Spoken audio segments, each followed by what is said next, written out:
Hello दोस्तों, तो क्या हाल चाल। आप सभी का स्वागत है हमारे YouTube channel Jack update and education पर।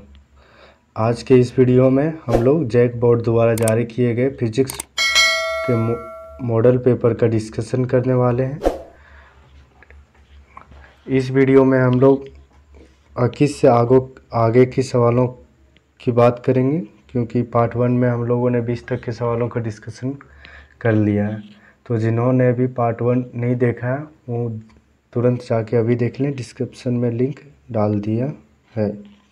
तो बिना समय गवाए आज का डिस्कशन स्टार्ट करते हैं। तो हमारा पहला सवाल क्या कहता है? पहला सवाल कहता है कि what is the moment of inertia of solid sphere of mass m and radius r about its diameter. एक सॉलिड स्फीयर है जिसका मास m है और रेडियस r है। इसका डायमीटर के अलोंग मोमेंट ऑफ इनर्शिया क्या होगा? मान लेते हैं ये एक सॉलिड स्फीयर है,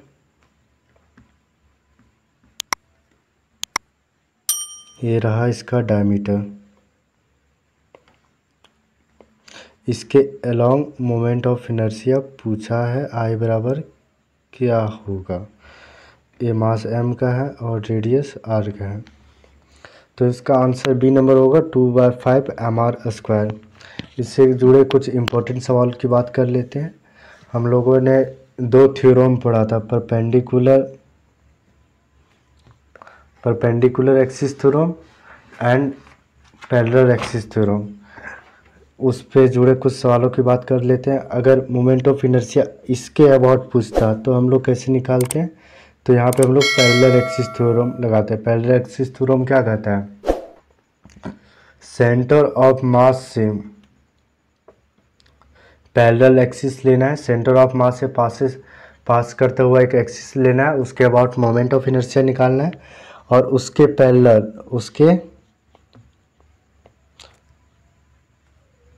उस एक्सिस के पैरेलल, ये सेंटर ऑफ मास से पास करता हुआ एक्सिस है, ये सेंटर ऑफ मास से पास करता हुआ एक्सिस है, इसके पैरेलल एक एक्सिस ड्रॉ करना है।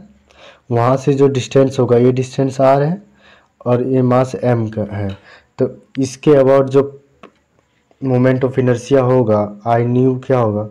I सेंटर ऑफ मास के अबाउट जो मोमेंट ऑफ इनर्शिया है प्लस मास ऑफ ऑब्जेक्ट, मतलब मास ऑफ स्फीयर यहाँ पे m है, प्लस इंटू r², ये होगा।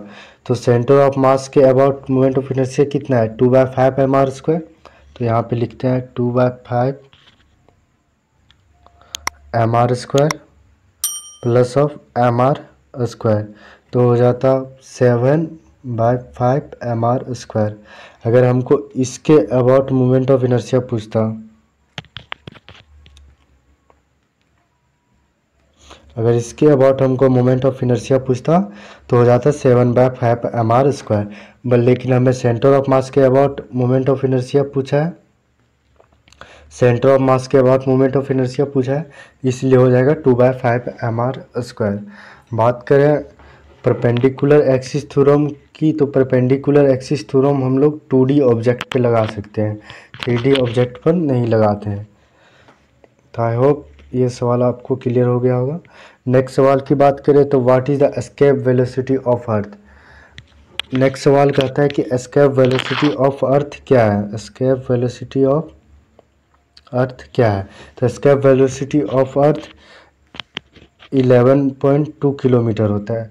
लेकिन सर ये आया कैसे?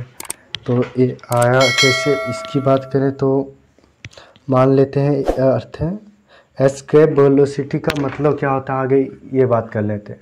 तो एस्केप वेलोसिटी का मतलब ये होता है मिनिमम वेलोसिटी जिससे हम किसी ऑब्जेक्ट को प्रोजेक्ट करें ताकि वो उस सरफेस से बाहर निकल जाए। जैसे अगर ये अर्थ है तो इसका एटमॉस्फेयर होगा यहाँ तक, जहाँ तक ये अपना फोर्स एग्जर्ट करेगा ऑब्जेक्ट पे, ठीक है। मान लेते हैं ये इसका जो इलेक्ट्रिक फील्ड के जैसे कुछ, जहाँ तक ये फोर्स एग्जर्ट करेगा। एक मास m का एक ऑब्जेक्ट है जिसको हम लोग ve वेलोसिटी से प्रोजेक्ट करते हैं, ठीक है। तो यहाँ पे हम लोग कंजर्वेशन ऑफ एनर्जी की बात करते हैं। तो कंजर्वेशन ऑफ एनर्जी क्या कहता है? ग्रेविटेशनल एनर्जी एक कंजर्वेटिव एनर्जी है, इसका मतलब है कि एनर्जी कंजर्व होता है। तो ऑब्जेक्ट का initial kinetic energy plus potential energy equal to final kinetic energy plus potential energy होगा। तो इनिशियल काइनेटिक एनर्जी की बात करें तो क्या हो जाएगा, सॉल्व करते हैं। काइनेटिक एनर्जी इनिशियल क्या हो जाएगा, हाफ एम वेलोसिटी ऑफ ई का स्क्वायर, वेलोसिटी पी मतलब वेलोसिटी इफ्लक्स वेलोसिटी का स्क्वायर प्लस पोटेंशियल एनर्जी क्या हो जाएगा, माइनस ऑफ ये ग्रेविटेशन में हम लोगों को सीखना था, ठीक है, G M M upon R equal to final kinetic energy. Final kinetic energy क्या हो जाएगा, जीरो हो जाएगा। हम लोग चाह रहे हैं कि मिनिमम वेलोसिटी देंगे ताकि वो सरफेस से सिर्फ बाहर निकल जाए, मतलब सरफेस से बाहर निकलने के बाद रुक जाए। प्लस पोटेंशियल एनर्जी भी जीरो हो जाएगा, वहाँ पे कोई फोर्स एग्जर्ट नहीं करेगा अर्थ। तो हो जाएगा 1/2 M velocity of efflux velocity का स्क्वायर बराबर हो जाएगा जी एम एम बट्टा आर, ठीक है। यहाँ से एम कटेगा, यहाँ से फाइनली आ जाएगा वेलोसिटी ऑफ इफ्लक्स बराबर हो जाएगा, इफ्लक्स वेलोसिटी बराबर फाइनल आ जाएगा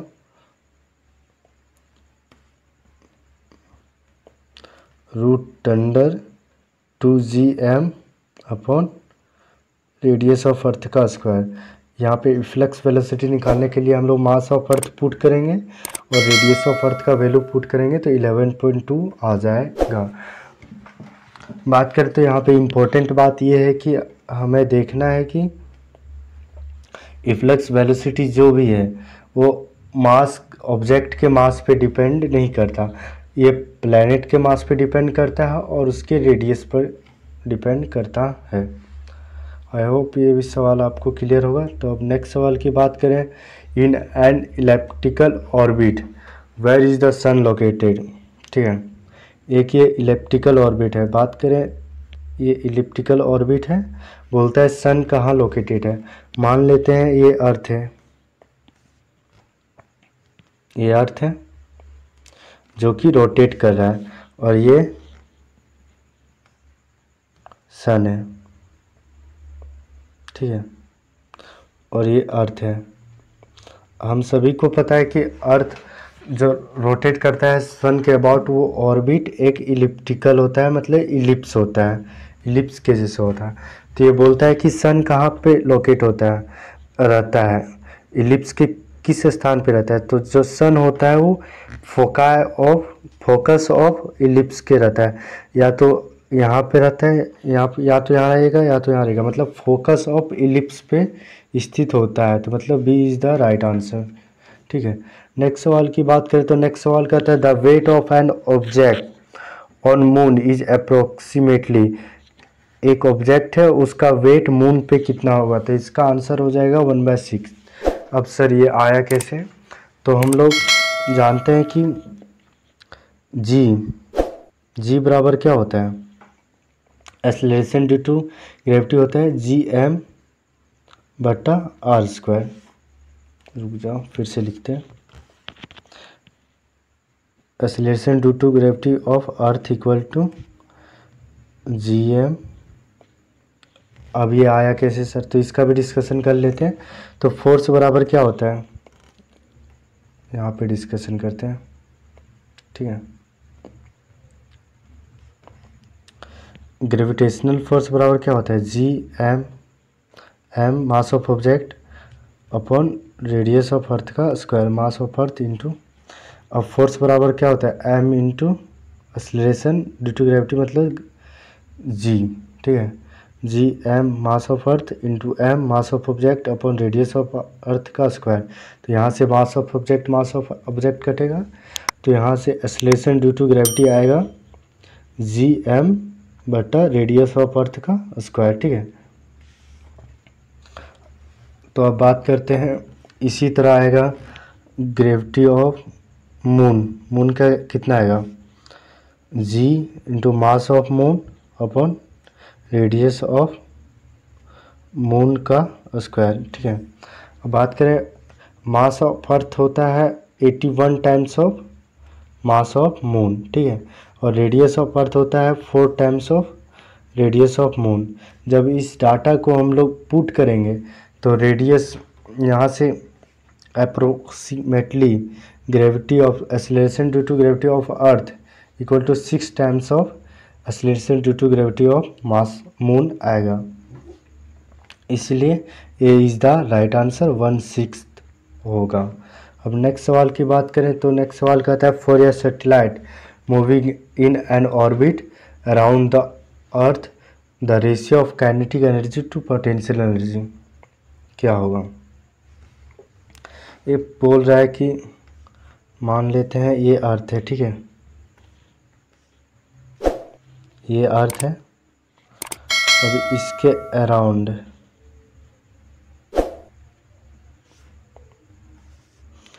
अराउंड एक सैटेलाइट है, इसके अराउंड एक सैटेलाइट है जो कि रोटेट कर रहा है। तो पूछ रहा है इसका kinetic energy upon potential energy कितना होगा। तो काइनेटिक एनर्जी क्या होगा, हाफ mv², ठीक है। अब पोटेंशियल एनर्जी कितना हो जाएगा। अभी कुछ देर पहले हम लोगों ने बात किया कि ये अर्थ है, अर्थ और अर्थ का मास m मान लेते हैं और ये ऑब्जेक्ट का मास छोटा m स्मॉल m मान लेते हैं, ठीक है। तो इन लोगों के बीच का पोटेंशियल एनर्जी कितना हो जाएगा, पोटेंशियल एनर्जी हो जाएगा Gm/m/r, ठीक है। और इसके बीच में फोर्स ऑफ अट्रैक्शन कितना होगा, फोर्स बराबर हो जाएगा Gmm/r², जो कि mv²/r होगा। तो r से r कटेगा, m से m कटेगा, तो यहाँ से हो जाएगा v² बराबर आ जाएगा। थोड़ा सा देखने में दिक्कत हो रहा होगा, इसको फिर से लिख देते हैं, ठीक है। पोटेंशियल एनर्जी कितना आया था, पोटेंशियल एनर्जी आया था Gmm/r, ठीक है। और यहाँ से हम लोग v² बराबर निकालेंगे तो आ जाएगा g mass of earth upon r। और यहाँ पे अगर काइनेटिक एनर्जी हमें निकालना है तो यहाँ पे हाफ mv होगा, यहाँ से हाफ mv, तो यहाँ पे भी हाफ बैठा देंगे और ये रहा mv। अब हमें क्या पूछा है, kinetic energy upon potential energy. तो इसका अपॉन पोटेंशियल एनर्जी मतलब ये पोटेंशियल एनर्जी Gmm/r, ठीक है। ये और ये पूरा कटेगा तो आ जाएगा 1/2। आप इसे अच्छे से कॉपी में कर सकते हैं, ठीक है। तो इसका राइट आंसर होगा ए नंबर। नेक्स्ट सवाल की बात करें तो नेक्स्ट सवाल कहता है the restoring force per unit area is known as. जैसे हम कोई भी ऑब्जेक्ट होता है और उस पर अगर हम फोर्स लगाते हैं अंदर की ओर, ठीक है, हम लोग अंदर की ओर फोर्स लगाते हैं, या तो हम लोग स्माइली बॉल जो आता है अगर हम उसको दबाएं तो क्या होता है, फोर्स जो बॉल होता है वो बाहर की ओर हम पे भी फोर्स एग्जर्ट करता है, वो बाहर की ओर फोर्स एग्जर्ट करता है जो कि रीस्टोरिंग फोर्स होता है। तो पूछ रहा है कि जो रीस्टोरिंग फोर्स लगाता है पर यूनिट एरिया उसे क्या कहते हैं, तो उसे कहते हैं स्ट्रेस, उसे स्ट्रेस कहते हैं। स्ट्रेस बराबर होता है फोर्स पर यूनिट एरिया, इसे याद रखेंगे। इसका डायमेंशन भी पूछा जा सकता है, स्ट्रेस का डायमेंशन किसके सिमिलर होता है, तो स्ट्रेस का डायमेंशन प्रेशर के सिमिलर होता है। प्रेशर बराबर भी होता है फोर्स अपॉन एरिया, तो स्ट्रेस और प्रेशर का डायमेंशन एक समान होता है, ये भी क्वेश्चन पूछा जा सकता है।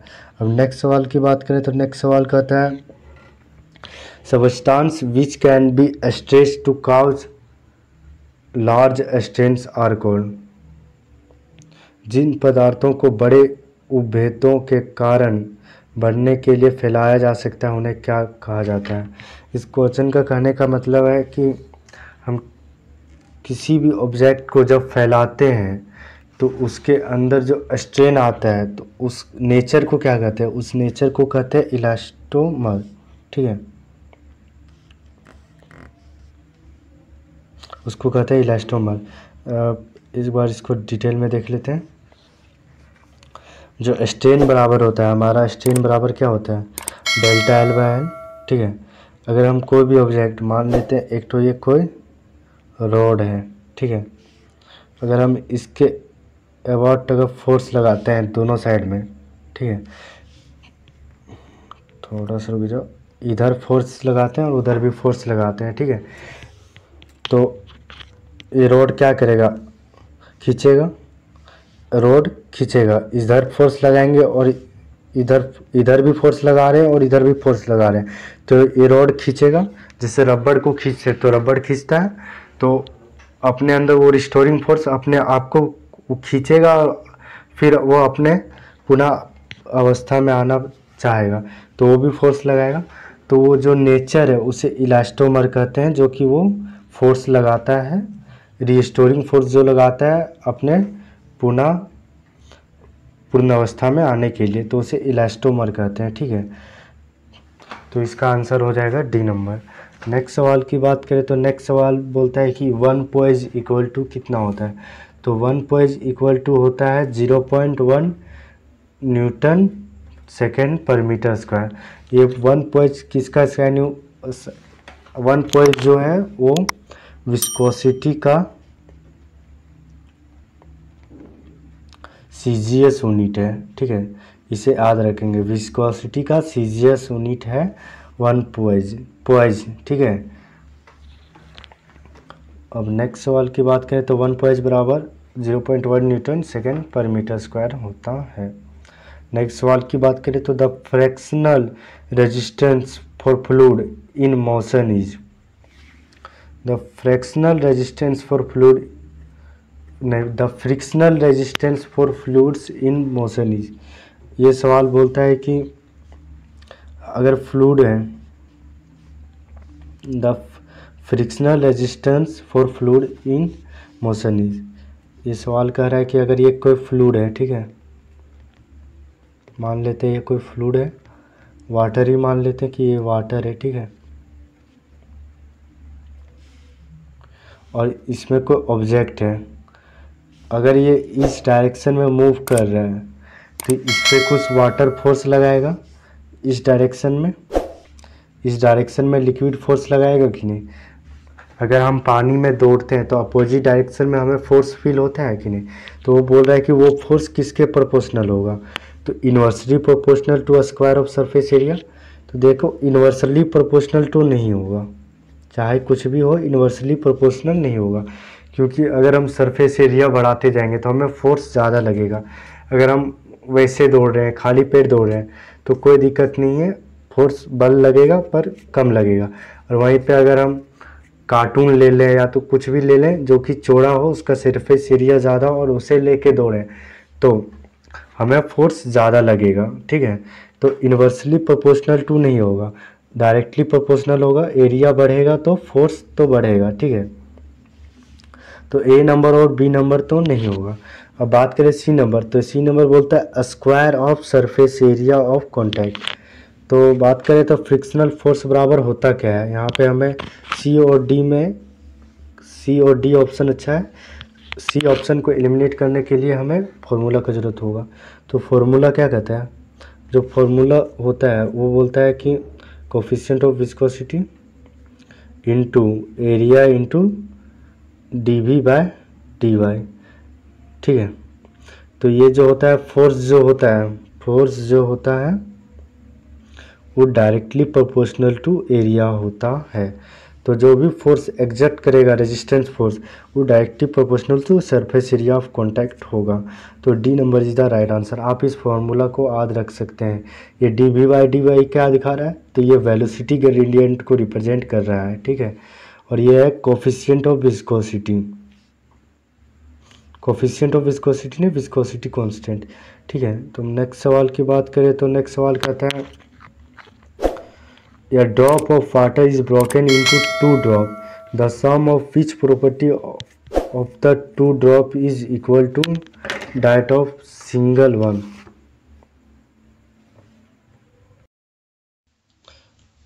नेक्स्ट सवाल कहता है, drop of water is broken into two drops, the sum of which property of the two drop is equal to the single one.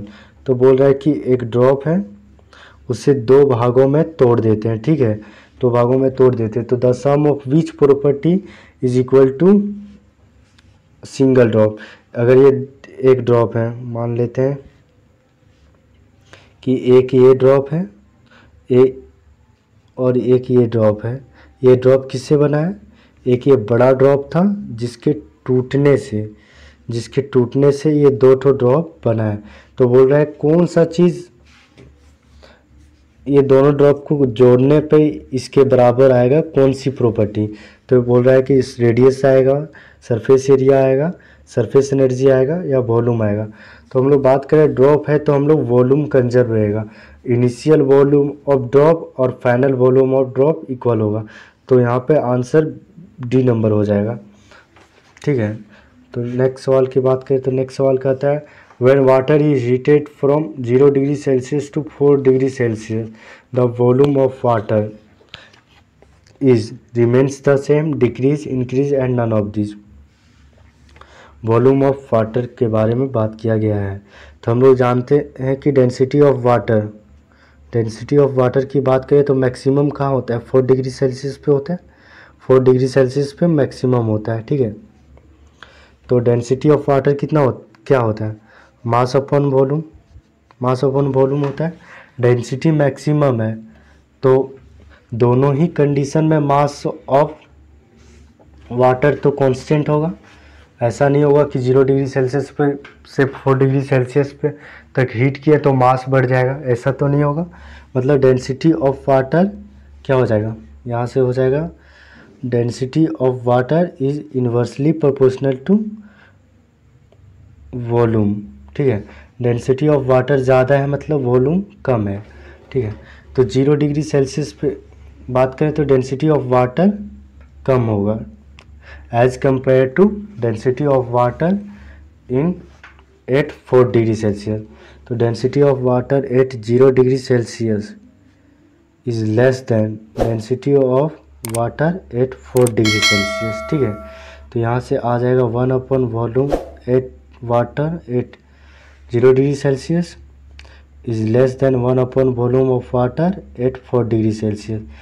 और जब इसको ऐसे लिखेंगे, ऊपर करके लिखेंगे तो इनइक्वालिटी उल्टा हो जाएगा। तो यहाँ से क्या आ जाएगा? यहाँ से आएगा volume of water at 4 degree Celsius is greater than, नहीं, ग्रेटर देन नहीं, लेस देन हो जाएगा। लेस देन, इनइक्वालिटी का साइन उलट जाएगा तो ये इधर घूम जाएगा। तो less than volume of water at 0 degree Celsius, मतलब वॉल्यूम डिक्रीज करेगा, क्योंकि 0 डिग्री सेल्सियस पे वॉल्यूम ज़्यादा था और 4 डिग्री सेल्सियस पे वॉल्यूम कम है, मतलब वॉल्यूम डिक्रीज कर रहा है। तो B number is the right answer, ठीक है। यहाँ पे जनरली बच्चों को लगता है कि हीट हो रहा है तो मतलब वॉल्यूम इंक्रीज होगा, लेकिन यहाँ पे उल्टा हो रहा है, वॉल्यूम डिक्रीज करेगा। नेक्स्ट सवाल की बात करते हैं तो the absorptive power of a perfect black body is. Perfect black body का एब्जॉर्प्शन पावर कितना होता है? तो परफेक्ट ब्लैक बॉडी का जो एब्जॉर्प्शन पावर होता है वो 1 होता है। यहाँ पे जनरली बच्चों को लगता है इनफाइनाइट होता है, लेकिन ऐसा नहीं है। परफेक्टली ब्लैक बॉडी का एब्जॉर्प्शन पावर होता है 1, ठीक है, इसे याद रखेंगे। अब नेक्स्ट सवाल की बात करें तो नेक्स्ट सवाल कहता है the 0th law of thermodynamics leads to the concept of. Next सवाल बोलता है कि जो 0th लॉ ऑफ थर्मोडायनेमिक है वो हमें किसके बारे में बताता है? तो हम लोग 0th लॉ ऑफ थर्मोडायनेमिक के बारे में क्या पढ़े थे? अगर ये कोई सिस्टम ये है, ठीक है, और ये सिस्टम बी है, रुक जाओ, ये सिस्टम बी है और एक सिस्टम सी है,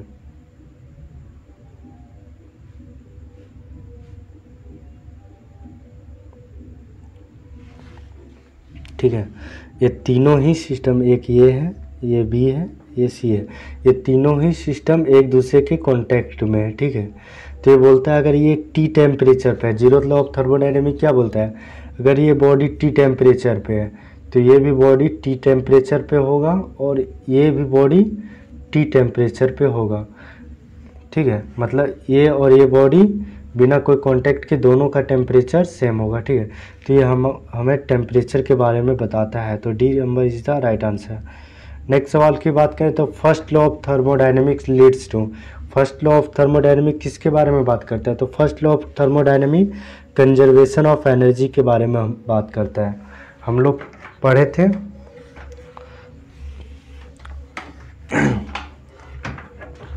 डेल्टा यू बराबर क्यू प्लस डेल डब्ल्यू, ये पढ़े थे ना, ये तो केमिस्ट्री में होता है, ठीक है।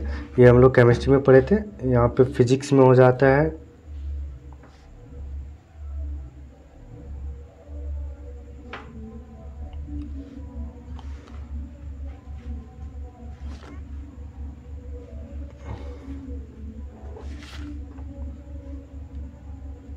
नेक्स्ट सवाल की बात करें तो नेक्स्ट सवाल क्या कहता है, नेक्स्ट सवाल कहता है first law of thermodynamics,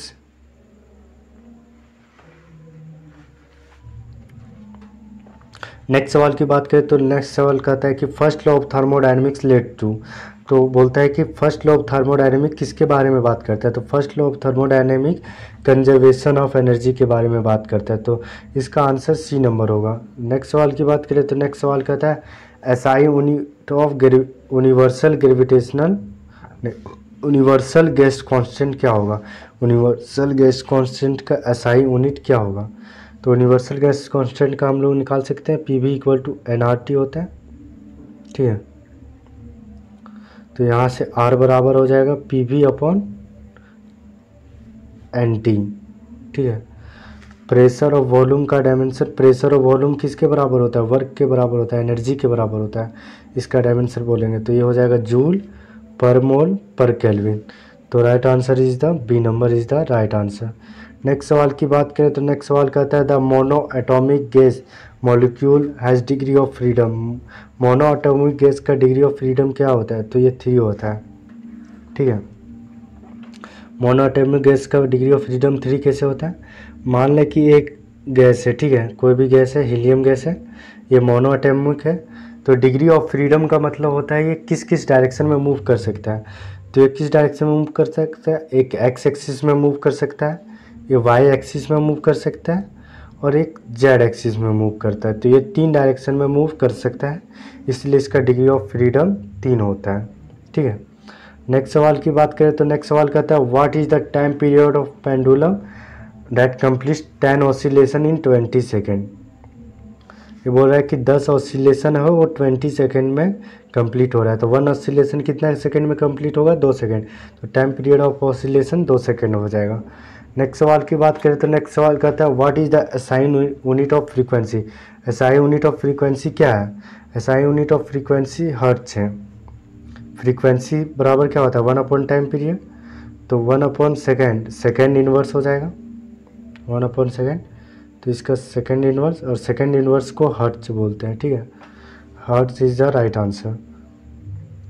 next सवाल की बात करें तो which of the following is an example of transverse wave, transfer wave क्या होता है, ट्रांसफर वेव्स जो हम लोग जनरली इमेजिन करते हैं या तो तालाब में पत्थर फेंकने या पानी में पत्थर फेंकने से जो हम लोग देखते हैं वेव जो ऐसे ऐसे मूव करता है, इसे ट्रांसवर्स वेव कहते हैं। एक लॉन्गिट्यूडनल वेव होता है तो वो हम लोग वाइब्रेशनल बोल सकते हैं, जिसमें से ये इस तरह मूव करता है, ठीक है, इसे बोलते हैं, एक तरह से इसे बोल सकते हैं वाइब्रेशन के जैसे, ठीक है। तो यहाँ पे हम लोग बोल रहे हैं ट्रांसवर्स वेव कौन सा है, तो यहाँ पे हो जाएगा light is the transverse wave, B number is the right answer, ठीक है, इसका आंसर बी नंबर हो जाएगा। नेक्स्ट सवाल की बात करें तो नेक्स्ट सवाल कहता है the maximum displacement of particle from its equilibrium position in या वेव इज कॉल्ड, ये बोल रहा है कि एक वेव है,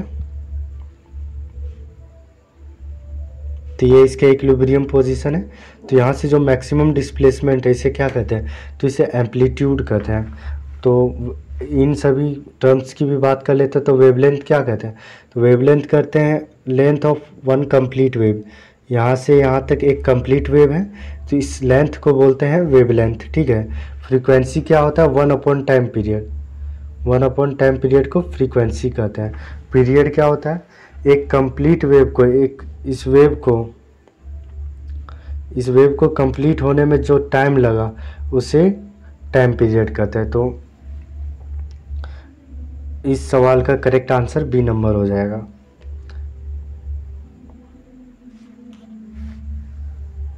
चलिए तो अपना डिस्कशन समाप्त करते हैं। Thank you for watching. अगर आपको वीडियो अच्छा लगा हो तो लाइक शेयर एंड सब्सक्राइब करें। तो thank you, tata, bye bye, take care.